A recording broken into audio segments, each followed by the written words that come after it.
Hello and welcome back to an introduction to wood pigeon decoying with me, Terry Behan. If you haven't watched episode 1 yet, I suggest you go and watch that first, because we cover things like the general licence, quarry identification, who gives us permission to shoot, and where you can find pigeons on what crops and what time of year. In this second episode, what we're going to be covering is how to set up the rotary, how to set up the flapper, safety and pigeon decoy patterns. I hope you find it useful. Please give us your feedback. Okay, so the next thing I'd like to talk to you about now is decoys. There are various types of decoys and all good to use in the field, but some of them become more popular and are more suited to different jobs. So the first one I'm going to show you is this one. This decoy is actually the shell decoy. You can see it's got a hollow body backed out. You can stack these on top of each other. You can carry a few in your bag quite easily. A good decoy, you'll see it's got 2 slots in the back there. You can see it on the front slot right here like so, and it will just rock up. That's a sentry bird, as if it's aware. You'll move it forwards to the back slot on the bird and it will sit forwards as if it's feeding. These are quite good, as you can imagine. There's a little bit of wind, they get quite wobbly. Also have the ability to adjust the stick up and down to make them more firm and not quite so firm.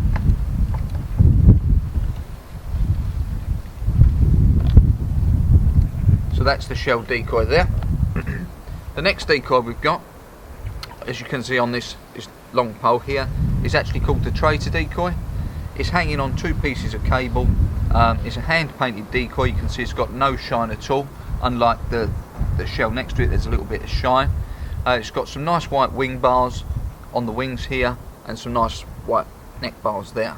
This is a good decoy because you can adjust the amount of tension on these cables by looping them over again, and it stops the movement, but it also gets movement very, very easily. It's very good on a still day, equally a full body. The next decoy I'm going to show you here is the enforcer decoy. These are again a hand painted decoy, I believe. Nice wide broad neck bars, not so much white going down on the wings, but they are slightly a larger decoy when you're looking at them. Very good. This one's a feeder, you get sentries also on a static stick, so make a good decoy, can be well noticed in the field. The next one I'm going to show you, which is here, is actually a silo sock. So this decoy here, you can literally just pick it up, you can fold it down, nothing, weighs nothing at all. It's a little piece of card with a bag. You walk up, push a spike in the ground like so, and away you're ready to go. The wind will fill up the bag, and there you can see it's already moving with the wind. Really useful. All of these decoys will work in the field. On the good day when a pigeon wants to come into your decoys, as long as you've got reasonably good patterns set out, they will come. There's lots of hints and tips around the other equipment that we're going to show you in a minute regarding use of a rotary and things like a flapper. Really, this comes down to how much space have you got in your bag, how far do you want to walk with it, and you know, it's down to you, preference and choice.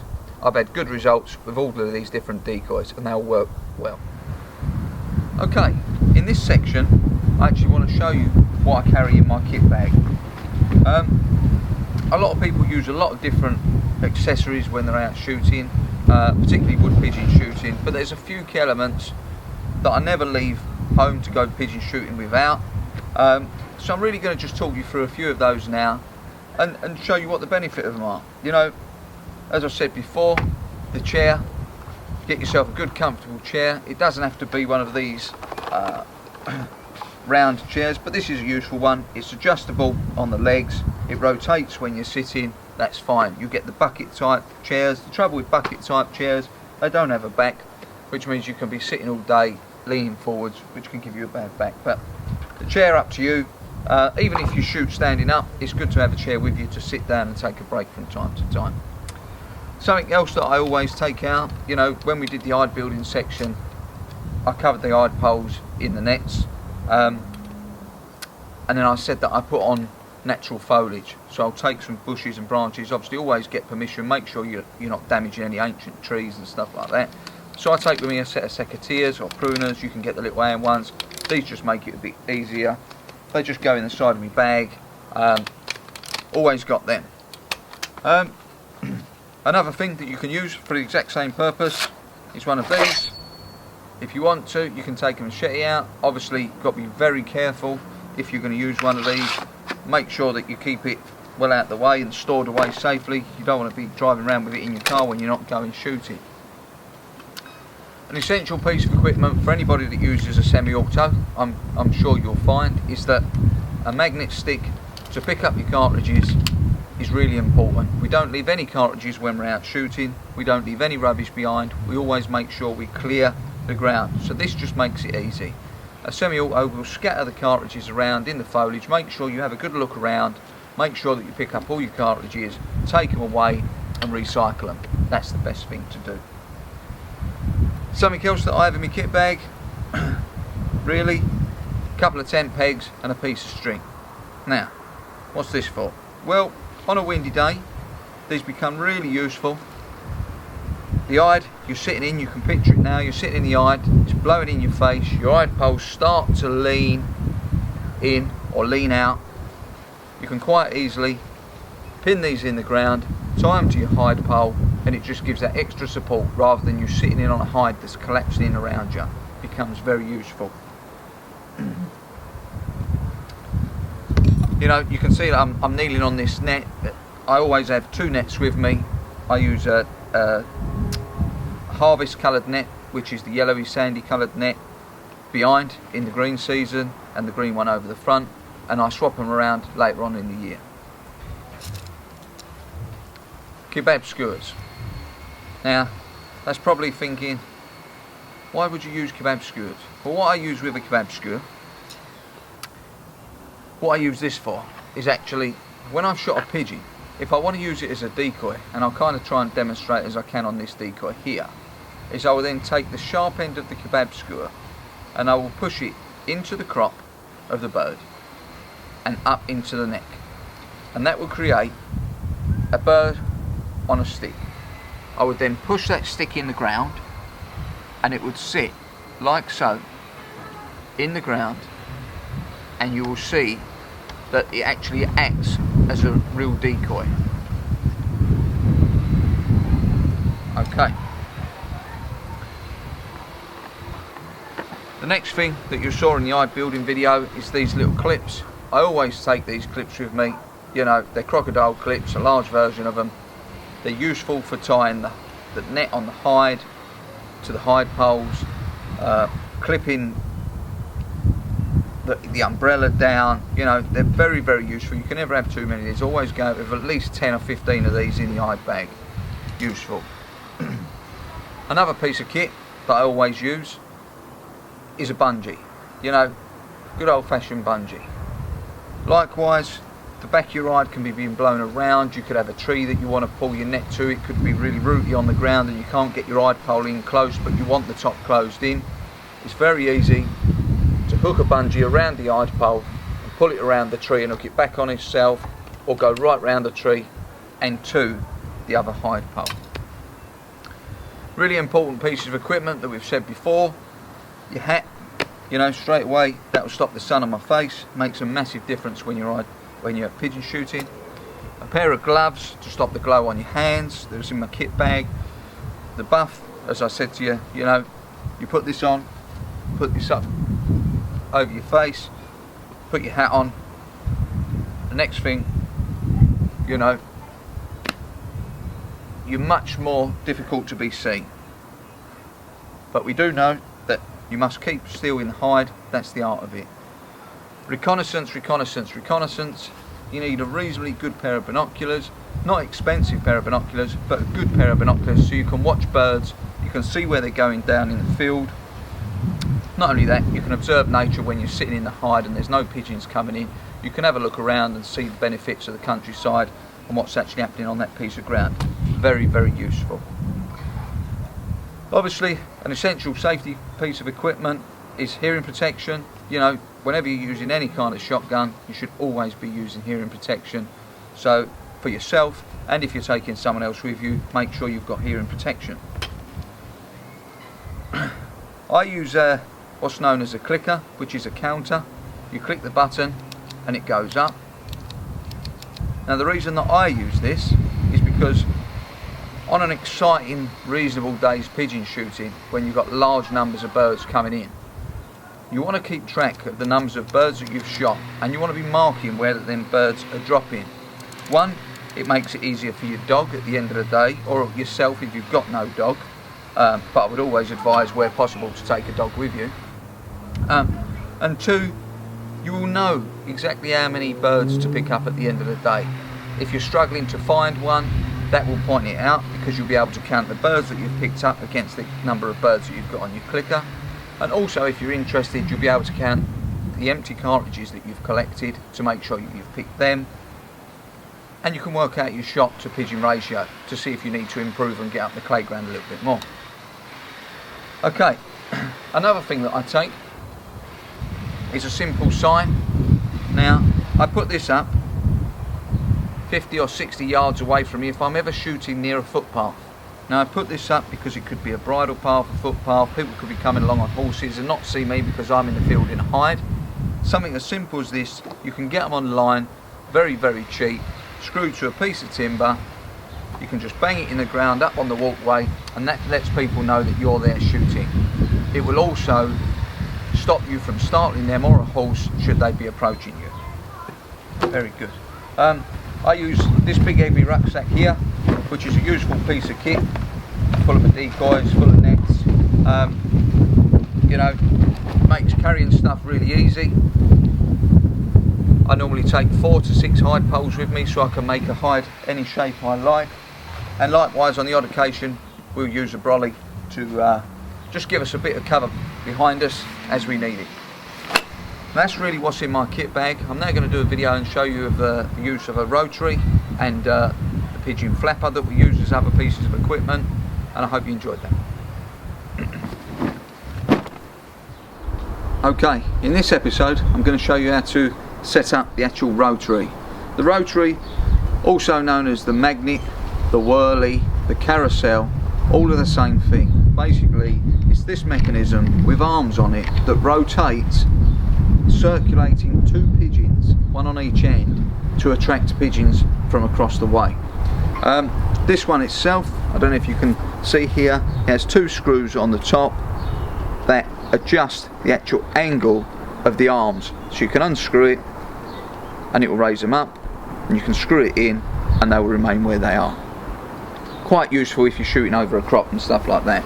It also has an adjustable base, so you can raise it up or lower it down. Okay, so the first thing that we're going to do is you take the base, you place it on the floor, nice hard push, a foot on, push it in. There you go. Make sure it's nice and sturdy, you don't want it walking out. With your cable, lay that out, because that needs to be further than the arms stretch. Take the 2 arms, pull it right out, tighten up the nut underneath, and you always have it so that when you place the arm on, the angle of this L-shaped piece, if you can see it, is slightly up. So you place that like that, slightly up. You take the other one, and this carousel, magnet, whirly, goes in anti-clockwise, so you always have the point facing forwards. Likewise again, so this one will face this way. You can see it slightly up and slightly up. Now, what I'm going to use for this demonstration today are these. These are a spinny wing decoy that just rotate, and if you look on the bottom of the wing, half is white, half is grey. They're flocked, which means that they're soft. I do like to use real birds generally as decoys, and on my magnet, on my flapper. And if I was using real birds, a little bit windy, I'd be using these that are wing spreaders. And with a wing spreader, you just press them up, rotate them round, and then they actually fit on the bar themselves, and you can use them and clip the birds and they'll come out like so.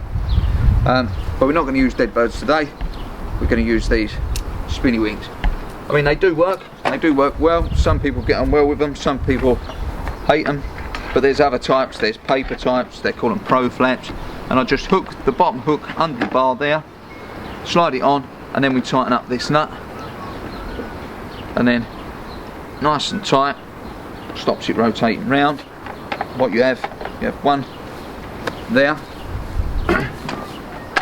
Again, make sure the nut's undone, bring this one round, feed it on to the bar, hook the hook over the back and rotate it up. I always hook the hook over the back because it stops the actual decoy spinning on the metal piece there.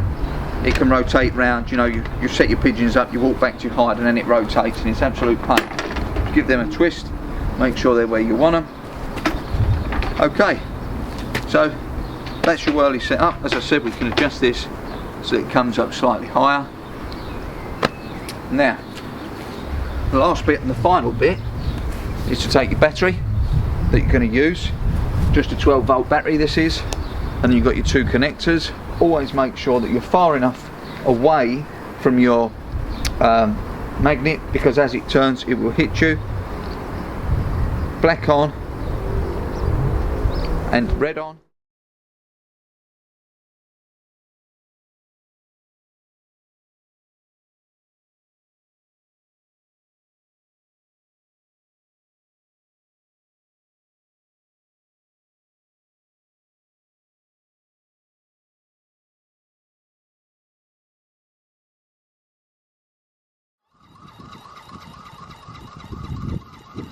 In this next section I'm going to show you how to set up this piece of equipment known as the flapper. It's very useful for attracting birds to your decoy pattern, if it's put in the right place of course and at the right time. Basically you drive this spike into the floor, which holds this up above the ground. You mount a pigeon on here, its wings are fixed onto here, onto these two outside bars, and as it moves it looks like a pigeon landing into your decoy pattern. It's very useful. So first of all, to set this up, literally you just take the bottom spike, place it on the floor where you want it to go, and push down, and there you have up in the air. So you take your pigeon, nice clean looking pigeon with nice white wing bars and a nice white neck bar, all the tail feathers there because they get splayed out onto the piece of equipment at the bottom. So you actually take your pigeon 5 feet forwards, just slide down onto the centre spike as such, and just give it a little push and down it goes. I always hold the pigeon's neck and you can feel the spike come up through the neck and just into the bottom of the jaw, and just a little push there. Take the wings, pull them out at the back and just gently rotate them forwards and hook them on the two crossbars like so. One, and what you see that just brings the feathers out, the wings out nicely. Same with the second one, just rotate it over, hook it on. They can be a bit tricky, a little bit of a fight to get them on, but when they're on they should be nicely secured. You also want to hook the bars just inside what would be the wing joint so they can still open and flap.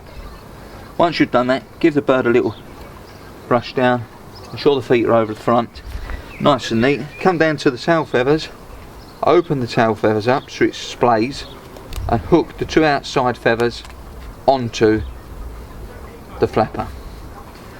When you've done that, you can see you've got the pigeon mounted nicely, looks very good.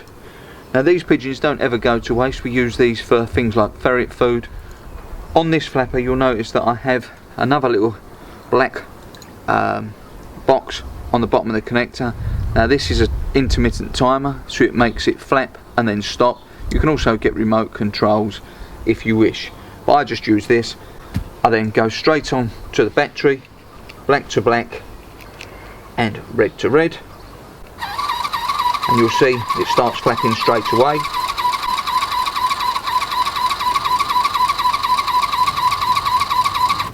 And stops. So in a second it will flap again, and there you have the flapper. It works very well. I use it at the back of the pattern generally, as it looks like a bird coming into the pattern. I hope you found that useful.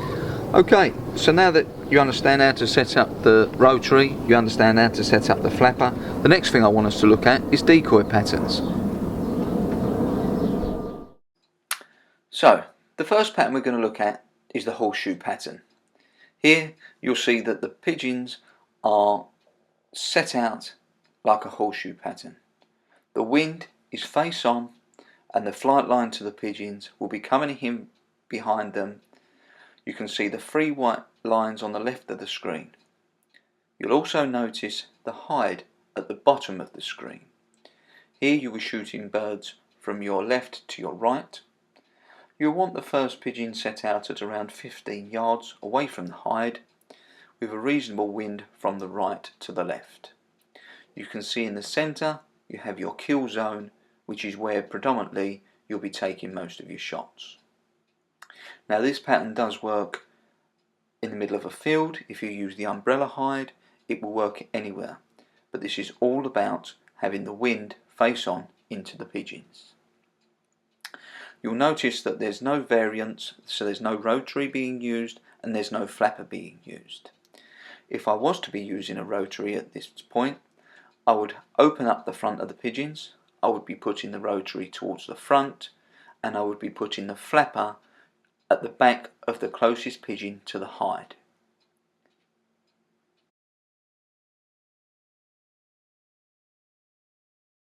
So here you can see the variant on the horseshoe pattern that we just looked at. It has a rotary at the front of the pattern and 2 bouncers out in the left corners. Bouncers can be used 20-25 yards off of your original pattern. They will guide the pigeons round them hopefully and into the centre of your pattern. Now the magnet would be used here to attract attention from birds across the field. You'll notice that the wind is in the exact same place and the birds will be flying from left to right.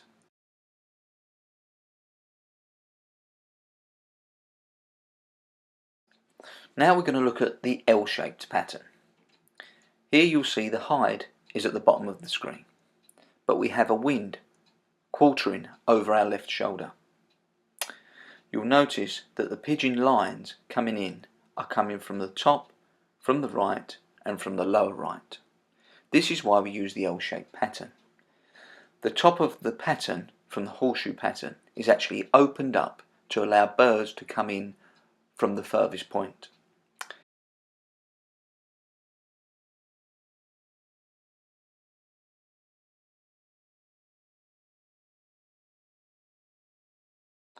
If I was going to be using a flapper in this situation, I would be putting it to the right of the closest pigeons to allow the birds to pull right in as close to you and over the kill zone.